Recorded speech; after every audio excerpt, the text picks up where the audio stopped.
2020년 4월 11일 아침을 여는 묵상. 오늘 묵상의 본문은 마가복음 15장 33절에서 47절 말씀입니다. 묵상의 제목은 십자가의 주님과 동행하는 삶입니다. 십자가에서 철저하게 버림을 받아 죽으신 예수님은 영광의 자리에 이르는 문을 열어주셨습니다.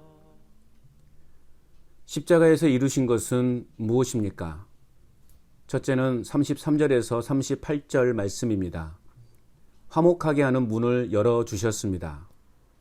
정오부터 오후 3시까지 어둠이 온 땅을 덮었습니다.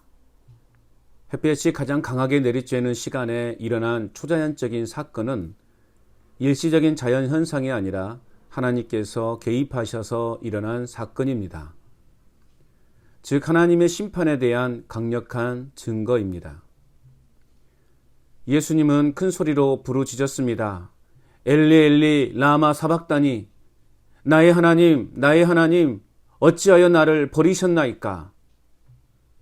살이 찢겨 나아가는 군인들의 채찍보다, 사람들의 온갖 조롱과 모욕보다, 사랑하는 제자들의 배신보다, 그리고 십자가의 그 고통보다 아버지의 침묵과 외면이 예수님을 더한 고통 속으로 몰아넣고 있었습니다. 하나님은 철저하게 아들의 부르짖음을 외면하셨습니다. 보시오, 그가 엘리야를 부르고 있소. 어디 엘리야가 와서 그를 내려주나 두고 봅시다 라고 끝까지 조롱하는 무지한 사람들을 안타까워하시며 예수님은 큰 소리를 지르시고서 숨을 거두셨습니다. 예수님의 죽음은 하나님의 뜻을 이루어 드리기 위한 자발적인 죽음이었습니다. 그때 성전의 휘장이 위에서 아래까지 두 폭으로 찢어졌습니다. 옛 언약의 상징인 성소의 제사적 기능을 없애버리시고 오직 예수 그리스도의 대속적 죽음의 공로를 힘입어 이제는 누구나 성소 안에 들어가 하나님 앞에 나아갈 수 있게 하는 문을 열어주셨습니다. 하나님과의 단절은 내 자신 안에 엄청난 고통을 가져오게 합니다. 비참하고 비극적인 인생을 살아가게 합니다. 언제나 죄인의 신분으로 살아갈 수밖에 없습니다. 그러나 나의 죄를 대신 지신 예수님의 십자가를 의지하며 나아갈 때 하나님은 더 이상 내 자신을 죄인으로 보지 않으신다는 것입니다. 그러므로 예수님을 믿는 믿음을 버리지 않고 주님 안에 거하고 있는 한 내 자신은 하나님께 버림받거나 저주를 당하는 일은 결코 없을 것이라는 사실에 감사할 뿐입니다.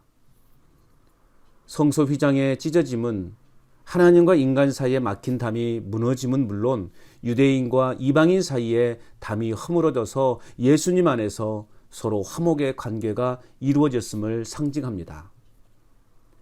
하나님 아버지와의 화목, 그리고 이웃과의 화목을 위해 최선을 다하는 것이 십자가의 주님과 동행하는 삶임을 잊지 않아야 하겠습니다. 십자가에서 이루신 것은 무엇입니까? 두 번째는 39절에서 41절 말씀입니다. 영생하게 하는 길을 보여주셨습니다. 예수님의 처형을 집행했던 책임자로 또 십자가 처형의 모든 과정을 지켜보았던 백부장은 이 사람은 진실로 하나님의 아들이었도다 라고 고백합니다. 십자가 아래에서 그리고 이방인으로서 예수님을 하나님의 아들이라고 고백하는 것은 수많은 표적과 기사를 직접 보았던 제자들조차 하지 못했던 고백입니다. 예수님의 그 고난의 현장을 끝까지 지키며 동행했던 여자들이 있었습니다. 그녀들은 예수님의 공생의 기간 동안 예수님을 따르며 섬기던 자들이었습니다. 끝까지 주님을 따르는 이 여인들의 모습 속에서 제자도의 참 모습을 엿볼 수 있습니다. 세상적인 기준과 인간의 이성으로 십자가를 이해할 수도 설명할 수도 없습니다. 그러나 믿음이라고 하는 렌즈를 통해 바라보면 십자가의 진정한 의미를 깨닫게 됩니다. 예수님의 가장 측근에 머물러 있었던 제자들은 믿음으로 예수님이 행한 모든 이적과 말씀들을 바라보지 못했습니다.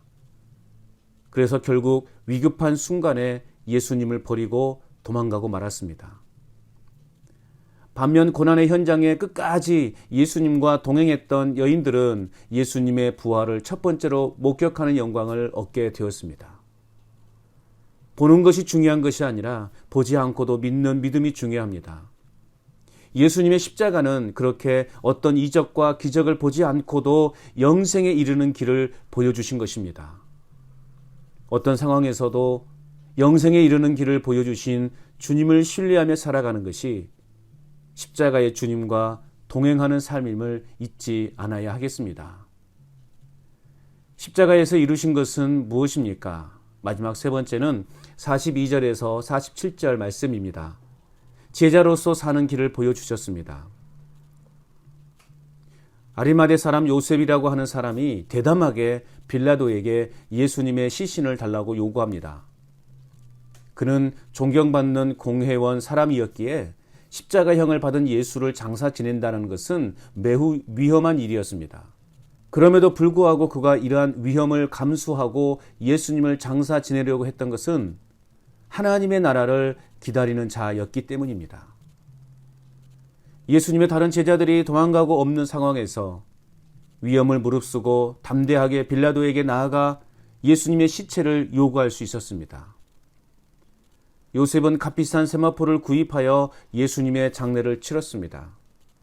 세마포로 감은 예수님의 시신을 바위 속에 판 무덤에 안치한 요셉은 돌을 굴려 무덤 문에 놓았습니다. 그는 그가 가지고 있는 지위와 부를 오직 예수님을 위해서 사용했습니다. 진정한 제자의 삶이란 세상에 주는 유익과 만족 그리고 부와 명예에 휘둘리지 않는 사람입니다. 어떠한 위급한 상황에서도 흔들리지 않는 믿음을 갖는 사람입니다. 어떠한 자리에서도 그리스도인임을 당당하게 말할 수 있는 사람입니다. 내가 가진 것들을 하나님 나라를 위해 기꺼이 헌신할 수 있는 사람입니다. 예수님이 나를 위해 죽으셨다. 예수님의 죽음은 나를 지배하고 있는 사망 권세를 깨뜨리기 위한 죽음이다 라고 당당하게 전하며 살아가는 것이 십자가의 주님과 동행하는 삶임을 잊지 않아야 하겠습니다.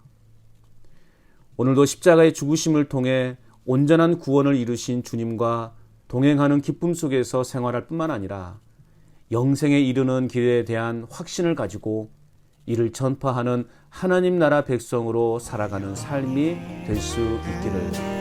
빛이 있으라.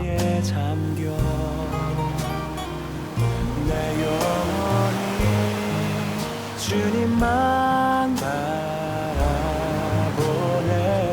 내 영이 주 사랑에